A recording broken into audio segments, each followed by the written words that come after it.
দেখো ভাই, টক্সিক তার টক্সিসিটি শুরু করে দিয়েছে। হ্যাঁ ভাই, আগের দিন যে গানের যে টিজারটা এসছে ভাই, তার পোস্টারটা এসছে, তাই দেখে এখন সোশ্যাল মিডিয়া পুরো আগুন জ্বলে গেছে। হ্যাঁ হ্যাঁ ভাই, আগুন জ্বলে গেছে ভাই। কেন বলছি, আরে দাঁড়াও, ভিডিওটা দেখো, পুরোটা পোস্টারটা পাশে সাইডে লাগিয়ে রেখেছি, দেখো আগে, ঠিক আছে? ঘটনাটা কি দাঁড়িয়েছে বলছি। একে তো ইয়াসের ফ্যান ফলোয়িং, তার সঙ্গে এরকম হটি নটি লুক, আর তার ওপরে ভাই সয়াক তো একেবারে ভরপুর, মানে এরকম একটা বিষয় আছে। আর যাই হোক, সেটা তো থাকবেই, তার সঙ্গে হচ্ছে টক্সিক কেন টক্সিসিটি ছড়িয়েছে, এমন একটা পোস্টার যে মানে ড্রপ করার সঙ্গে সঙ্গে ভাইরাল। অ্যাকচুয়ালি ইয়াসে যাই আসছে তাই ভাইরাল। এখন না লোকে ভুলে গেছে ধুরন্ধর যে টুটা আসছে, তাকে নিয়ে আলোচনা করাই ভুলে গেছে। মানে যে রণবীর সিং যে আসছে, এই লেভেলের যে একটা হিট দিয়েছে ধুরন্ধর, তারপরে যে তার কথা যে আলোচনা হওয়া উচিত, লোক ভুলে গেছে ভাই। হ্যাঁ, যাই হোক, আমি টক্সিকে ফিরি। হ্যাঁ, টক্সিকের টক্সিসিটি মানে একেবারে পুরো তুঙ্গে। আর মানে সেকেন্ড মার্চ হচ্ছে এই তাভাই যে গানটা, মানে দেখো, একে নায়িকা ওইভাবে কোলে আছে, হাতে শিগার, মানে ওরকম টাইপের অবস্থায় ইয়াসের লুক, মানে এরকম একটা পোস্টার এসছে। আর তার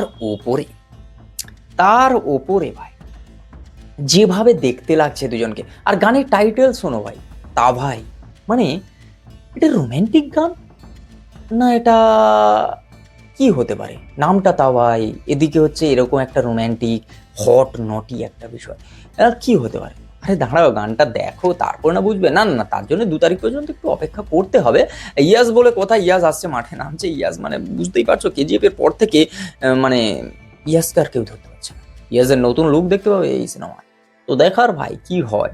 তবে যাই হোক, টক্সিক তার টক্সিসিটি শুরু করে দিয়েছে। 2রা মার্চ আসছে নতুন গান তাভাই, আর সেই গানটা নিয়ে এখন এক্সাইটমেন্ট প্রচুর। গানের থেকে বড় কথা, সেই গানের মধ্যে কি কি এলিমেন্ট থাকবে, কতটা কি হবে, গাড়ির ভিতরে যেসব জিনিসগুলো দেখা গেছিল সেগুলো থাকবে কিনা, সব কিছু মিলেমিশে এখন ফ্যান্সদের প্রচুর প্রশ্ন, সব প্রশ্নের উত্তর 2 তারিখে আসবে, বুঝলে তো? যাই হোক, দেখার যে টক্সিক কতটা টক্সিসিটি দেখায় এই সিনেমা, মানে গীতু মোহন দাস পরিচালিত এই সিনেমা, টক্সিক সিনেমাটা প্রচুর কন্ট্রোভার্সি বা প্রচুর আলোচনার বিষয়, কেন্দ্রবিন্দু রয়েছে। কিন্তু তারপরেও এই সিনেমাটা যখন একের পর এক টিজার ট্রেলার আসছে, ট্রেলারটা যখন ফুল ফেজের আসবে, আরো আরো আসবে, আরো আসবে, যখন আসবে তখন ভাই বোঝা যাবে যে আরো কি এলিমেন্ট রয়েছে। যতগুলো এই সিনেমার থেকে যত যা কিছু এসছে আপাতত সামনে, তাতেই লোকের মানে তার কেটে গেছে, ঠিক আছে? এবার বাকিটা দেখা। আর পুরো যদি 2.5-3 ঘন্টা সিনেমা দেখে, তো পুরো বাই ফিউজ উড়ে যেতে পারে। দেখা যাক কি হয়। আপাতত আমাদের চোখটা মার্চের 2 তারিখের দিকে থাক, তাওয়াই আসছে, কি হয় দেখা যাক। তো চলো, আজকের ভিডিও পর্যন্ত। যদি ভালো লাগে লাইক কমেন্ট চ্যানেল সাবস্ক্রাইব, আমার ইউটিউব চ্যানেল, ফেসবুক থেকে দেখে থাকলে পেজটাকে ফলো করতে হবে। তোমরা সবই জানো, আর কি আর বলবো। বাঙালি কিন্তু বাঙালির পাশে থাকে, তোমরা থাকো না সেটা আলাদা ব্যাপার। সাবস্ক্রাইব করো।